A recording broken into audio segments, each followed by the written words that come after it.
a child of the Middle East is to sit back and observe our countries being destroyed one by one as our innocent civilians as we speak. With my mother being Syrian and Lebanese and my father being Iraqi, however, being born and raised in the UK, I have grew up with my traditional Arabic culture being so close to my heart as it's my parents' roots. However, I have also adapted my Scottish culture and stand as a proud Scottish citizen. Nelson Mandela once said, "To deny people their human rights is to challenge their very humanity." When we look at what is happening in Palestine today, this injustice and removal of human rights did not start yesterday or last week. It started 76 years ago. This is not just a Muslim issue. This is not just an Arab issue. Can we truly separate ourselves from the collective heartbeat of humanity? Regardless of where we come from or our beliefs, we must remember that these are just lines on a map that divide us. What's going on in Palestine is not new news to any of us. However, it must remain a high focus, and we must not let society or the media sway our attention elsewhere to distract us from the reality that Israel is still occupying, bombing, starving, and bleeding Palestine to death. To the mothers and fathers within this crowd, the grandmothers and grandfathers, the brothers and sisters, and to the people of humanity, just imagine for one moment that it was you. Imagine it was your baby who is covered in dust from the rubble that was your home. Imagine it was your child spotting your corpse and telling you to wake up, not knowing that your life has been taken. Imagine it was you begging for a plastic bag to be able to collect the remains of your child's body parts that has been blown to pieces and scattered over the ground. Imagine it was your child going to trial in a military court. Imagine it was your family growing up in an open-air prison, waking up to the agitating sound of drones buzzing 24/7. This is not even a quarter of the reality of what Palestinians have been facing on a daily basis. We all bleed the same blood, and I am here to remind you that Palestine is still bleeding.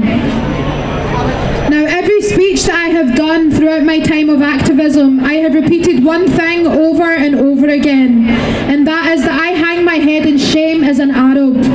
Shame on our Arab leaders who are complicit in this genocide. Shame on the silence and betrayal of Arab regions. I hang my head in shame knowing how much Arab regions could have done to stop the never-ending death toll rising, yet turned a blind eye. Knowing that Saudi Arabia and the United Arab Emirates had oil seas, yet Gaza had no fuel for ambulance services.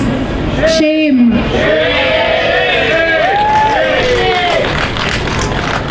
We will never forget the complicity, and we will never forget the money and power-hungry leaders who could have put an end to the massacre, but instead turned a blind eye. Now, when we look at Scotland's approach towards solidarity with Palestine, there is multiple different activisms that has taken place to portray our support. Students have played a leading role in protests and campaigning. The students of Glasgow University voted for Dr. Ghassan Abu Sitta, a Palestinian war surgeon, to be their rector in 2024. The University of Dundee divested from Barclays Bank due to its business with Israeli arms companies. Strathclyde University have ended its contract with Starbucks at the University Library to ensure the BDS movement is maintained on the uni grounds. And the University of Edinburgh became the grounds for an encampment by students who joined the global wave of student solidarity to call for the university to divest from companies complicit in this genocide. In November 2023, the Scottish Government donated $750,000 to the United Nations Relief and Works agencies in response to the genocidal campaign on Gaza. Trade unions have consistently portrayed their support, and the Congress reaffirming its commitment to BDS and calling for Palestinian right of return. Glasgow and Dundee reached beyond UK borders, creating a twinning relationship with Nablus and Bethlehem, which are both located in the West Bank. The Dundee-Nablus twinning in the 1980s has developed through the decades by building trade union links, educating citizens and enabling skill sharing. In 2015, a student group from the University of Dundee had the City Council name a street Nablus Avenue in honour of their Palestinian twin. Glasgow's twinning with Bethlehem goes back to 2007 and has similar programmes to Dundee, such as hosting a cultural tour of youth from Ida refugee camp in 2012 and staged a Bethlehem Cultural Festival. Now, Scotland's university groups, trade unions and city councils have demonstrated their ability to have an international impact. Pressure must be applied upon activism.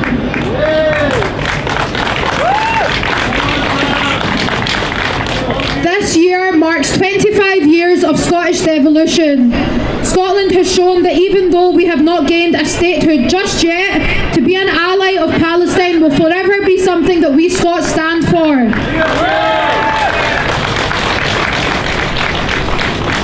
Scotland will continue to stand side by side with Palestine, even without having a statehood of our own.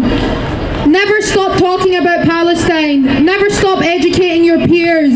Don't stop spreading awareness. Your voice is needed, and if you can educate just one individual, your role is being fulfilled. And in difficult times like this, let us not forget our brothers and sisters in Congo and Sudan and Lebanon and Iraq and Syria, who also need the love and support and their atrocities just as much as anyone else does. Free Palestine, and here's to an independent Scotland. I want to start by paying tribute to a great Scotsman, sadly, who died last week and you've probably never heard of. Bob Fulton. Bob Fulton worked in Rolls-Royce Engineers in East Kilbride, and he took a stand that reverberated around the world. He went to work one morning and he told his boss, "I'm a Christian. My conscience won't allow me to work on these Rolls-Royce engines for the Chilean dictatorship, which was slaughtering Chilean citizens like you. People who stood for a better world were being butchered." And Bob Fulton went into work in East Kilbride and he told the boss, "I can't do it," and he expected to be fired that morning. He spoke to the Shop Stewards Committee and they backed him 100%.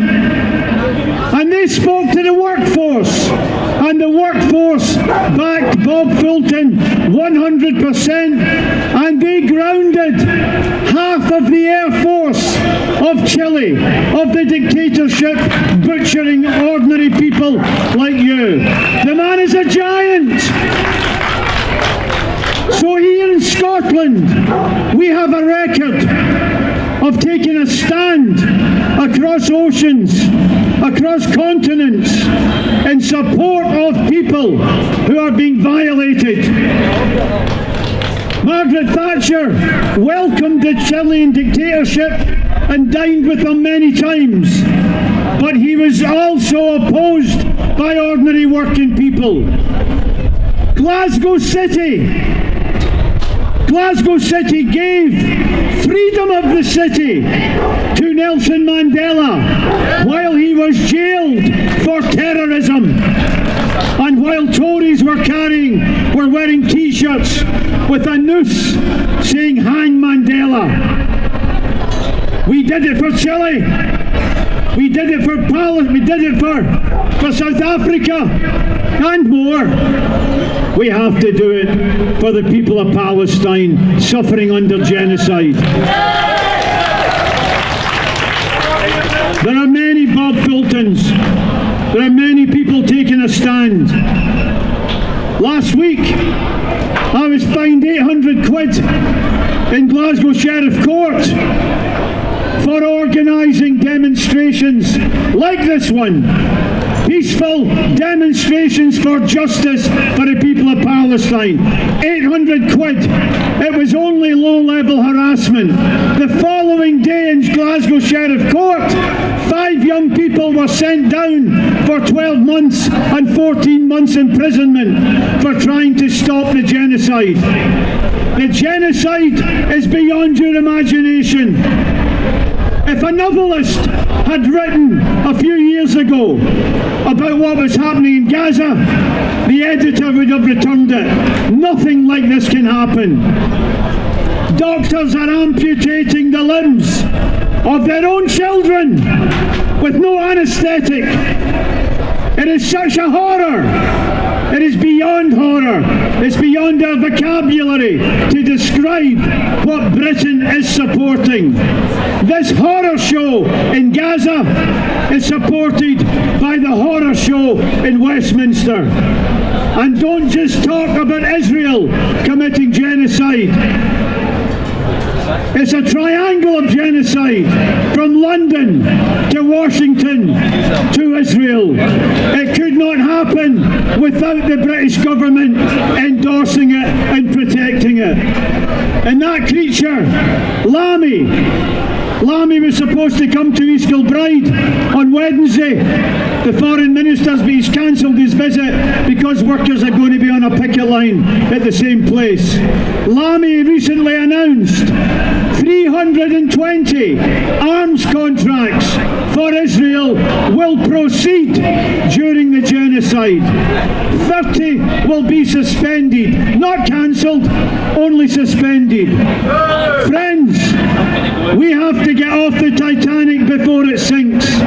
We have to cut loose from Westminster because it will drag everybody down with it. It is a monstrous crime scene. It is a mafia complicit in genocide. The International Court of Justice has ruled that Israel faces a plausible charge of genocide. Plausible means probable. Probable. Do we want to be complicit in genocide? No! Do we want to live off pensions? Do we want pensions to come from the mass murder of 15,000 Palestinian children? Of course not. We want clean. We want to be clean. We don't want to be dirty like Starmer, like Sunak, and the people who support genocide. We can't abide it. We must break from it. Independence is one way to break free from this mafia, and I think we're all for it. But friends, the mafia doesn't end at Carlisle. We have arms companies here from Tongue in the Highlands down to Dumfries and Galloway that fuel the engine of genocide, and we have to take a stand against that. Do we want an independent Scotland that is in NATO, that is part of the crime, that supports genocide, that is disgusted and hated around the world? No! We want something different. We want independence because we want a decent life, not just for us, but for the people currently under the bombs of London, of Washington, and of Israel. Friends, we have a long and proud history, from East Kilbride in Chile, from Glasgow in South Africa, and we want to build on that history, expand it, develop it. We want to not just have Nelson Mandela Place in the city centre of Glasgow. We want a Palestine place in the city centre of Glasgow as well. Because we want to be on the right side of history. We want to look forward to a life for our children and grandchildren that is not based on crime, that is not based on mass murder. And that's the reality we face today. Somebody said on the way here, stop talking about these other countries, let's let's just concentrate on Scotland. I agree. Let's concentrate on Scottish arms companies that are committing murder. Let's concentrate on Angus Robertson, who secretly met with the ambassador of the genocidal state. Let's deal with Scottish issues, because Scotland is not an island.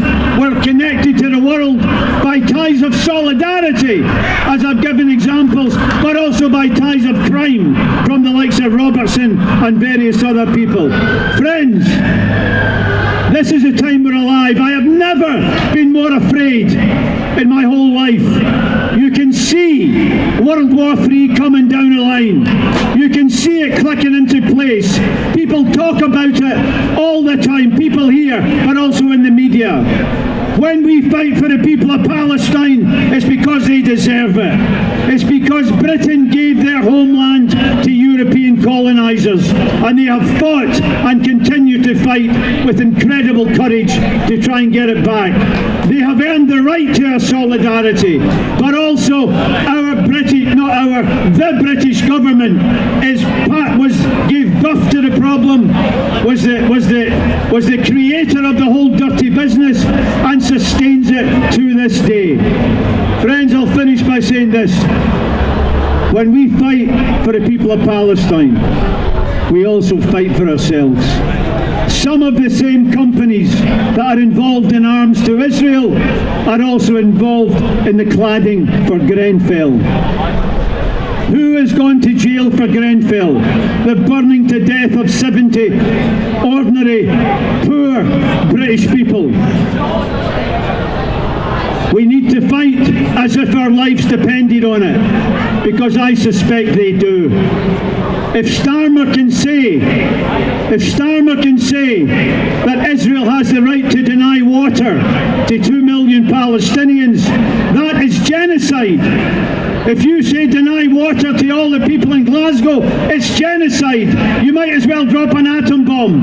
It's genocide. And people who are capable of genocide are capable of anything. You can't trust them with a health service. You can't trust them to do anything once you know they are capable of genocide. So I want to thank the Palestinian people. One, for fighting back. It would be something sick if people were treated as they are and they did not fight back. That would be something foreign to human psychology. But I want to thank them for shining a bright light on British politics. It's politics where you vote in UK elections for a genocide party of Sunak or a genocide party of Starmer. That is our democracy. Friends, we deserve better. Palestinians deserve to live. But I'll tell you what, I'm old enough to have been involved in the campaign against the war in Vietnam. And we won. Scottish people played a role. We won.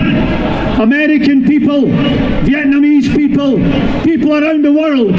We defeated the Pentagon. We defeated militarism. And America was forced to leave with its tail between its legs. We can win. But here's the thing. The Vietnamese never blew up the World Trade Center. Why the hell should they? They looked at America and they saw friends and allies. They saw the anti-war movement that made the world a safer place. And the Vietnamese knew that millions of Americans were with them, that the American government was killing students in order to prevent them supporting the Vietnamese. They made the world a safe place. I've been to Palestine, I've been to every country in the Middle East. People there think that we live in a democracy. And some of them say, you're in a democracy. Why can't you stop the genocide? Why can't you stop the complicity? We have to send a signal to people under British bombs or bombs with British guidance systems made in Fife, which are committing out. We must send a message loud enough for them to hear and know that the British government has no mandate from us. Not just not in our name, not just not in our name, Of course not in our name, but also we support you. We support your resistance, your right to freedom, and we will not give up as long as this genocide endures. We will fight with you against our enemies in London, genocide maniacs, a corrupt mafia, arms companies, an opposition who support genocide as well. Friends, the Palestinians deserve our support, and by supporting them, we grow. By not supporting them, we are diminished. Do you think the people near Auschwitz knew everything about what was going on? Some of them did. Germans knew, not all of them, but some of them knew, and they just carried on. None of my business, doesn't concern me, and they paid a terrible price for that indifference. We are part of a bigger world. When our governments commit crimes, when they support genocidal Israel, they put all of us at risk. And we must come to the support of the violated Palestinian people. We failed to support the devastation of Iraq. We failed to support the devastation of Libya. We failed to support numerous crimes across the Middle East. We must not fail now. Free, free! Free, free! From the river to the sea. Friends, let's fight together for freedom, for justice, for independence, and against genocide. Thank you.